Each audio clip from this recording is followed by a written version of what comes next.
Hey everyone, Effie here. Today I'm going to show you how I made this card using our balloon alphas and Ditsy Bit stamp. Now I created this card for our Instagram hop, so I'm recreating this for today's video. Let's get started. I'm going to start off with a panel that's about 6 by 6 inches.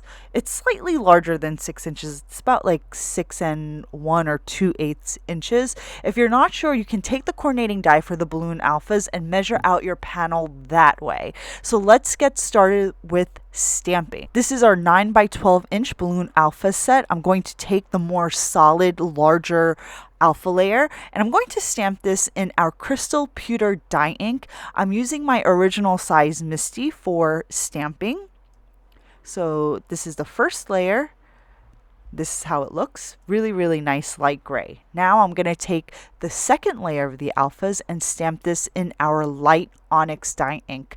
Now I'm using the light onyx for this video. For the actual Instagram hop card that I made, I used crystal pewter and smoky quartz. So the color combination for this card for this video is a little darker. I stamped the larger panel twice, and now I'm going to go ahead and stamp the second panel. This second set of sets, they're the more least used letters in the alphabet, so I created separate stamps for them because I find that you don't really use any of these letters as often as the other ones. So I made 2 of these panels as well. For our balloon alpha set, I've implemented our patent pending grouped layering system. So what that is the bars and squares that you see within the stamp designs, they help you align each layer, so that takes all of the guesswork out of alignment. So layering is quick, it's easy, it's effortless, and it comes out perfect each and every time. Then you have the coordinating die for our grouped layering stamps, which cuts out all of the images at once. So you have this first main die, which will cut out all of the main letters, and you can see there are just so many letters.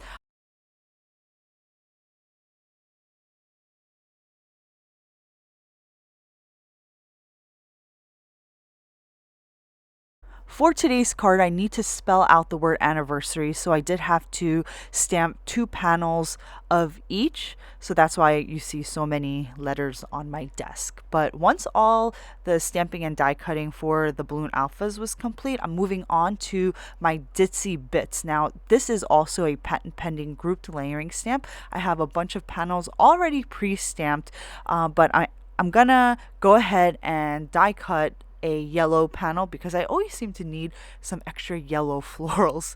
So this is also a grouped layering set, and the die will also cut out all the images at once. Once that's complete, I have a little stash of Ditsy Bits. Next, I'm going to create my Slimline panels. I'm using our Slim Frames die, which is on the left, and then our new quilted Slimline die, which is on the right. So here I've gone ahead and ran the Slim Frames die, and this creates several frames at once. Next is our Slimline quilted die, and this creates really subtle stitching with little diamond patterns throughout the entire base. So I just backed that quilted die cut with a piece of white cardstock, which I just glued onto the back. And now I'm going to take the second largest Slim Frames die cut, and I'm going to use it to help me position my letters. I'm going to spell out the word anniversary, but I'm going to go letter by letter, and I'm going to glue each letter to each other. Once I finish gluing the entire word together, then I'm going to pop the whole thing up at the end. But assembling your sentiment this way, when you have so many little bits, it's easier to glue things together first like this and then pop it up because you have a wider or larger surface area to work with when you're applying your dimensional foam tape. This is a much easier technique in popping up your letters than to individually pop up each letter one single letter at a time. I'm going to use the same technique for my Ditsy Bits elements. I'm going to glue one floral element at a time, and I'm going to stick them to each other until I reach the desired length. And I want my floral length long enough until it kind of spans across my Slim Frames die cut. I'm using Thermoweb's Ultra Bond liquid adhesive, and I have that really handy metal tip, so it really makes it easy to get all of these pieces glued together. So here I have both of my sentiments and my ditzy bits done. And now I'm going to get ready to assemble. I'm going to flip my frame over and my florals, and I'm going to just glue the center portion of the florals down onto the frame. Then I'm going to glue down the right side, and then I'm going to flip it over, and I want to make sure that the floral is over the frame so that you can see the floral right here. It adds a little bit of interest, not a really big deal. It's just a little something. So I'm going to do the same thing to the other side and make sure that the florals are tucked outside of the frame and not inside. Then I filled in some empty areas or gaps along the bottom portion of my florals. So I just added 2 additional ditzy bits and I just glued them right on. Then I trimmed off all of the excess pieces hanging off of my frame using my giant IKEA scissors.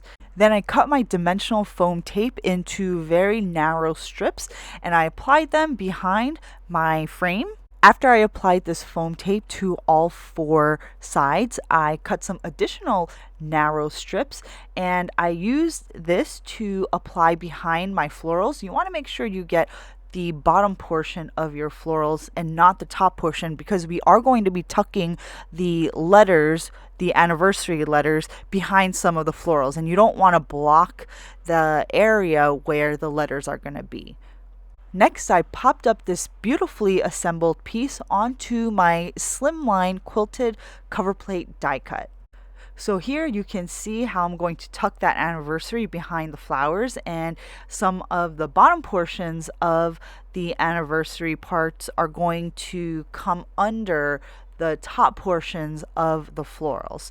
So next I'm going to apply some narrow strips of dimensional foam tape behind the anniversary. And here you can see I just put one long piece along some of the letters, and it's much easier to do this when they're all glued together. Once I popped up that anniversary, I just stamped a happy sentiment on a sentiment strip and popped that up right above the anniversary, and my card is complete.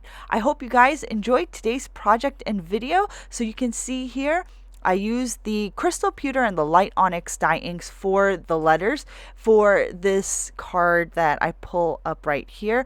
This was the original Instagram hop card that I used the crystal pewter and smoky quartz, so the letters are lighter. Let me know in the comments if you prefer the lighter letters or the darker letters. I'm not sure at this point. I think I like both, but let me know what you think in the comments. Thank you so much for watching, guys. If you haven't done so already, be sure to subscribe to our YouTube because I update it regularly. Thanks for watching, guys. I'll see you next time.